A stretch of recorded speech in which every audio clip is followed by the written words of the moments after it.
আজকে 8 দিন হয়ে গেল কোনো ভিডিও আপলোড করি না ইউটিউবে। গত বৃহস্পতিবারে ভিডিও আপলোড করেছিলাম, তারপর থেকে নেট বন্ধ ছিল। বাংলাদেশের অবস্থা খুবই খারাপ ছিল। এখনও কতটুকু ভালো হয়েছে একমাত্র আল্লাহই ভালো জানেন। যাই হোক, আশেপাশে যে দুঃখ কষ্টগুলো চোখের সামনে ভেসে ওঠে সেক্ষেত্রে নিজের কষ্টটা খুবই নগণ্য মনে হয়। তারপরেও কিন্তু মনে অনেক কষ্ট। এই এক সপ্তাহ ধরে আমরা ছোটোখাটো ব্যবসায়ী যারা আছি তাদের উপর দিয়ে কি গিয়েছে শুধু একমাত্র আমরা ভুক্তভোগীরাই জানি।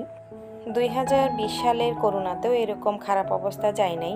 তখন নেট খোলা ছিল, যারা দোকানপাট বা ব্যবসা অফলাইনে করতে পারে নাই তারা সবাই অনলাইনের দিকে ছুটেছিল এবং ভালো প্ল্যাটফর্মও পেয়েছে যারা অনলাইন ব্যবসায়ী আছে। আমিও অনলাইনে ছোট্ট একজন ব্যবসায়ী। আমার উপর দিয়ে খুবই খারাপ অবস্থা গিয়েছে, কারণ আমার বৃহস্পতিবারে 2টা অর্ডার ছিল। অনেকগুলো খাবারের আইটেম বানিয়ে আমি ফ্রিজ ভর্তি করে রেখেছিলাম। যার কাছে অর্ডারটা পৌঁছানোর কথা ছিল ওনার নাম্বারও আমার কাছে ছিল না, কারণ ওনার সাথে সবসময় মেসেঞ্জারে আমার আলাপ হতো। তো উনি বেচারিও আমার সাথে যোগাযোগ করতে পারে নাই, আমি বেচারাও ওনার সাথে যোগাযোগ করতে পারি নাই। সেজন্য সব খাবারগুলো ফ্রিজে আমার অনেক দিন রয়ে গেছে। একে ওকে দিয়ে ফেলেছি বা নিজেরা খেয়ে ফেলেছি, তো এটা আমার সম্পূর্ণ লসের উপর দিয়ে গেল। এরপরে হচ্ছে দোকানের কথা বলি। বৃহস্পতিবারে সব কর্মচারীদেরকে বেতন দেওয়ার পরে শুক্রবারে আমাদের দোকান বন্ধ থাকে, শনিবার থেকে আবার সাপ্তাহিক দিন কার্যক্রম শুরু হয়। তো সেই জন্য অনেকে বাড়িঘরে চলে যায় একদিন থেকে আসার জন্য।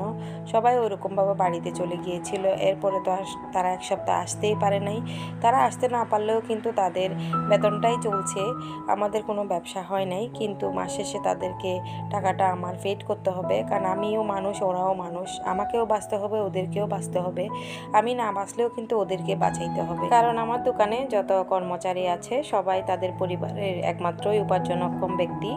তো তাদের ইনকাম দিয়ে কিন্তু পুরো পরিবার চলে। তো এতগুলা ফ্যামিলি আমার দিকে তাকায় থাকে এবং আমার দোকানের মাধ্যমে আল্লাহ তাদের রিজিক দিয়ে রেখেছেন। তো আমাদেরকে তো দেখতেই হবে যত যাই কষ্ট হোক। এক এক সময় যখন এক একটা বিপদ আমাদের উপর দিয়ে আসে তখন আসলে মানুষ চেনা যায়। করোনার সময় কিছু মানুষকে চেনা হয়েছে, এবারেও অনেক মানুষকে চিনেছি। যেমন কারোর সাথে যোগাযোগ করতে পারি নাই, ফোনে টাকা ছিল না, টাকা ঢুকাইতে পারি নাই, বিকাশের টাকার লেনদেন করতে পারি নাই।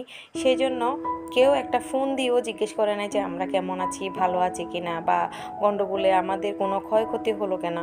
কোনো ধরনের কোনো যোগাযোগই কারো কাছ থেকে পেলাম না। সেটাই আসলে দুঃখের সময় যারা হেল্পের জন্য এগিয়ে আসে তাদেরকে কখনোই ভুলতে হয় না, তাদেরকে আজীবন মনে রাখতে হয়। আর যারা খোঁজ নেয়নি তাদেরকেও মনে রাখতে হয়। এইসব কথা আসলে কেন বলতেছি, মনকে সান্ত্বনা দেওয়ার জন্য। আমার কষ্ট কোনো কিছুই না। এই কয়দিনে যে অরাজকতা দেশের মধ্যে চলেছে, অনেকগুলো স্টুডেন্ট আহত হয়েছেন, অনেকের মা বুক খালি হয়ে চিরতরে পৃথিবী থেকে বিদায় নিয়েছে। খুবই কষ্ট লাগে আসলে। গ্রামের মধ্যে একটা বাবা ছোট্ট একটা চায়ের দোকান করে, সে চায়ের দোকান করার যে টাকাটা ওটা তিল তিল করে জমিয়ে একটা বাচ্চাকে ভার্সিটিতে পড়ানোর জন্য ঢাকাতে বা চট্টগ্রামে পাঠিয়ে থাকেন গ্রাম থেকে। তো মা কত কষ্ট করে বাচ্চাদের জন্য, সেই বাচ্চারা যদি এখানে পুলিশ অথবা নাশকতাকারী হিংস্র মানুষের হাতে খুন হইতে হয়, এটা আসলে খুবই কষ্টের ব্যাপার। আমি কথাও বলতে পারতেছি না, আমার বুক ধরে আসতেছে। কারণ যে বাচ্চাগুলো পৃথিবী থেকে বিদায় নিয়েছে তাদের চেহারার মধ্যে যদি নিজেদের বাচ্চাদের চেহারা বসিয়ে আমরা কল্পনা করি তাহলে বুঝেন কী রকম কষ্টটা যে ফিল হয়।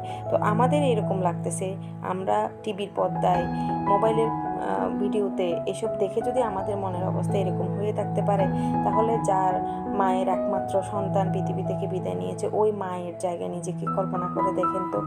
প্রিয় ভিউয়ার্স, এক সপ্তাহ ভিডিও না দেওয়ার কারণে চ্যানেলের অনেক বড় ক্ষতি হয়ে গিয়েছে, চ্যানেলের অবস্থা খুবই খারাপ। তাই বুকে পাথর চেপে ভিডিও আপলোড করা। আর ভিডিওর এই পর্যায়ে এসে যদি আপনারা লাইক না দিয়ে থাকেন তাহলে প্লিজ একটা লাইক দিয়ে দেন। আর যারা নতুন তারা আমার চ্যানেলটা সাবস্ক্রাইব করে পাশে থাকা বেল বাটনের অল অপশনটা প্রেস করে রাখবেন, তাতে করে আমার চ্যানেলের নতুন ভিডিওর আপডেট সবার আগে আপনাদের ফোনেই যাবে। আর অলরেডি এই কাজটা যারা করে দিয়েছেন তাদেরকে অসংখ্য ধন্যবাদ। কথা বলতে বলতে কিছু রান্নাবান্না করে নিলাম, আপনাদের সাথে সেটা শেয়ার করলাম। কতটুকু বুঝতে পেরেছেন জানি না। একটু করে রান্না করা গরুর মাংস ছিল, সেটার থেকে অল্প একটু নিয়ে আমি ভুনা খিচুড়ি করেছি আমরিনের জন্য। আর কচুর ফোফা রান্না করেছি। ওইখান থেকে একটু ঝুল টুল দিয়ে, বাইরে কারফিউ, কোনো সবজিও পাওয়া যাচ্ছিল না। একটা দুটো ভ্যান আসে, ওখানে যত সবজি তার চেয়ে ডবল মানুষ হয়, সেই জন্য ভ্যানের ধারে কাছে যেতে পারিনি, দেখে কোনো সবজি আমি কিনতে পারিনি। তো বাসাতে রান্না করা একটু গরুর মাংস ছিল, ওটা দিয়ে একটু খিচুড়ি রান্না করেছি, তার থেকে 2-3 চামচ মিক্স করে দিলাম খিচুড়িতে একটু মজা হওয়ার জন্য। এরপরে হচ্ছে কচুর ফোফাটাকে আমি সব মশলা দিয়ে, আদা রসুন পেঁয়াজ, তারপরে হচ্ছে জিরা ধনিয়া, একটু হলুদের গুঁড়া, গরম মশলার গুঁড়া, এগুলো দিয়ে আগে থেকে ফুটিয়ে রেখেছি, মানে ঘুটে রেখেছি। এখন শুধু একটু বাগার দিব। তো বাগার দেওয়ার সময়ও একটু আমি গরুর মাংসের রসকস বা ময় মশলা একটু করে সেখানে মিক্স করে দিব। খেতে কিন্তু অনেক মজা হয়। উর্মিনা আব্বু গরুর মাংসর এসব রসকস ময় মশলা দিয়ে কিন্তু কচু শাক রান্না করলেও অনেক পছন্দ করে। তো কচু শাক যেহেতু ছিল না, ফোপাটাকে আমি রান্না করলাম। এখানে ধনিয়া পাতা এনেছিলাম 50 টাকার, নষ্ট হয়ে যাবে ভেবে সবগুলাকে কেটে কুটে ধুয়ে শুকিয়ে কেটে তারপর ডিপে রেখেছিলাম। এখন ওখান থেকে এক মুঠ করে দিয়ে দিলেই হয়ে যায়, একটু নষ্ট হয় না। আপনারা ট্রাই করতে পারেন। আমি কাঁচামরিচ ধনিয়া পাতা প্রায় সময় এভাবেই রাখি। উর্মিনা আব্বু খিচুড়ি খায় না, সেই জন্য তার জন্য একটু সাদা ভাত রান্না করে ফ্যানের বাতাসে ছড়িয়ে রাখলাম, কারণ ভাতগুলো একটু নরম হয়ে গিয়েছিল। এখন সবাই একটু খেতে বসেছি।